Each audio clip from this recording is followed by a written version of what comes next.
ಮೂಡಬಿದ್ರೆ ತಾಲೂಕಿನ ನೆಲ್ಲಿಕಾರು ಗ್ರಾಮ ಪಂಚಾಯತ್ ವ್ಯಾಪ್ತಿಯಲ್ಲಿ ಒಂದೇ ಕುಟುಂಬದ ತಾಯಿ ಮತ್ತು ಮಗ ನರ ಸಂಬಂಧಿ ಕಾಯಿಲೆಗೆ ತುತ್ತಾಗಿ ಬಳಲುತ್ತಿರುವ ದೃಶ್ಯ ಕಂಡುಬಂದಿದೆ.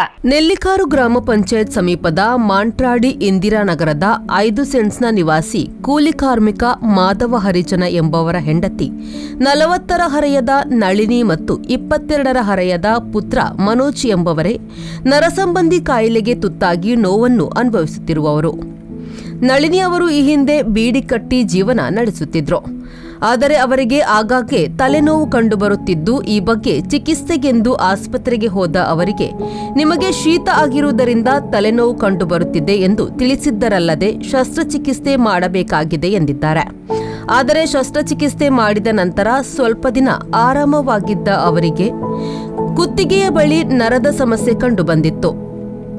ಇದಕ್ಕೆ ಆಸ್ಪತ್ರೆಯಲ್ಲಿ ಪೈಪನ್ನು ಅಳವಡಿಸಲಾಗಿದ್ದು ಅದು ಈಗಲೂ ಇದೆ. ಆದರೆ ನರದ ಸಮಸ್ಯೆಯು ನಿವಾರಣೆಯಾಗದೆ ಕೈಕಾಲಿನಲ್ಲಿ ಬಲವಿಲ್ಲದೆ ನಡೆದಾಡಲು ಅಸಾಧ್ಯವಾಗಿರುವುದರಿಂದ ಮಲಗಿದ್ದಲ್ಲಿಯೇ ಇರುತ್ತಾರೆ. ಇನ್ನು ಮಗನ ಸ್ಥಿತಿಯೂ ಇದಕ್ಕಿಂತ ಭಿನ್ನವಾಗಿಲ್ಲ.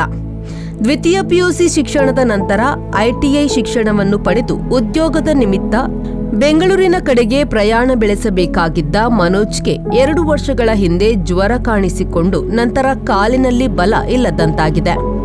ಕುತ್ತಿಗೆ ಭಾಗದಲ್ಲಿರುವ ನರದಲ್ಲಿ ಸಮಸ್ಯೆ ಕಂಡುಬಂದಿದ್ದು, ತಲೆ ಭಾಗವು ಸರಿಯಾಗಿ ನಿಲ್ಲದೆ ಅಲುಗಾಡುತ್ತಿದೆ. ಅಲ್ಲದೆ ಮಾತನಾಡಲು ಸರಿಯಾಗಿ ಆಗುತ್ತಿಲ್ಲ ಹಾಗೂ ಮನೆಯ ಒಳಗಡೆ ಅತ್ತಿಂದಿತ್ತ ತೆವಳಿಕೊಂಡೇ ಹೋಗಬೇಕಾದಂತಹ ಪರಿಸ್ಥಿತಿ. ಮಾಧವ ಅವರು ಕೂಲಿ ಮಾಡಿ ಬಂದರೆ ಮಾತ್ರ ಹೊಟ್ಟೆ ತುಂಬಲು ಸಾಧ್ಯ. ಆದ್ದರಿಂದ ಅವರ ಮಗಳು ವಿಜೇತ ದ್ವಿತೀಯ ಪಿಯುಸಿವರೆಗೆ ಶಿಕ್ಷಣ ಪಡೆದಿದ್ದರೂ ಮನೆಯಲ್ಲಿಯೇ ಉಳಿದು ತನ್ನ ತಾಯಿ ಮತ್ತು ಸಹೋದರನ ಹಾರೈಕೆಯಲ್ಲಿಯೇ ದಿನ ಕಳೆಯುತ್ತಿದ್ದಾರೆ. ತಗಡು ಶೀಟ್ ಹಾಕಿದ 2 ಕೋಣೆಗಳಿರುವ ಮನೆಯಲ್ಲಿಯೇ ಇವರು ಜೀವನ ಸಾಗಿಸುತ್ತಿದ್ದಾರೆ. ರೇಷನ್ ಕಾರ್ಡ್ಗೆ ತಮ್ಮ ಕೊಡಲು ನಳಿನಿ ಅವರಿಗೆ ಹೋಗಲು ಅಸಾಧ್ಯವಾಗಿರುವುದರಿಂದ ಪಡಿತರವೂ ಈ ಕುಟುಂಬಕ್ಕೆ ಸಿಗುತ್ತಿಲ್ಲ ಮತ್ತು ಪಡಿತರ ಚೀಟಿಯ ಸಮಸ್ಯೆಯಿಂದಾಗಿ ನಳಿನಿ ಅವರಿಗೆ ಚಿಕಿತ್ಸೆಗಾಗಿ ಬಂದಿರುವ ಹಣವು ಪಂಚಾಯತ್ನಿಂದ ಪಡೆದುಕೊಳ್ಳಲು ಕಷ್ಟ ಸಾಧ್ಯವಾಗಿದೆ. ಇಂತಹ ಅಸಹಾಯಕ ಪರಿಸ್ಥಿತಿಯಲ್ಲಿ ಈ ಕುಟುಂಬವು ಜೀವನ ಸಾಗಿಸುತ್ತಿದೆ. ನರದ ಸಮಸ್ಯೆಯಿಂದ ಬಳಲುತ್ತಿರುವ ಈ ತಾಯಿ ಮಗನಿಗೆ ಚಿಕಿತ್ಸೆ ನೀಡಲು ಯಾರಾದರೂ ಮುಂದೆ ಬರುತ್ತಾರೆಂಬ ನಿರೀಕ್ಷೆಯಲ್ಲಿ ಈ ಕುಟುಂಬ ಕಾಯುತ್ತಿದ್ದು, ಇದಕ್ಕೆ ಸಹೃದಯರು ಸ್ಪಂದಿಸಬೇಕಾಗಿದೆ.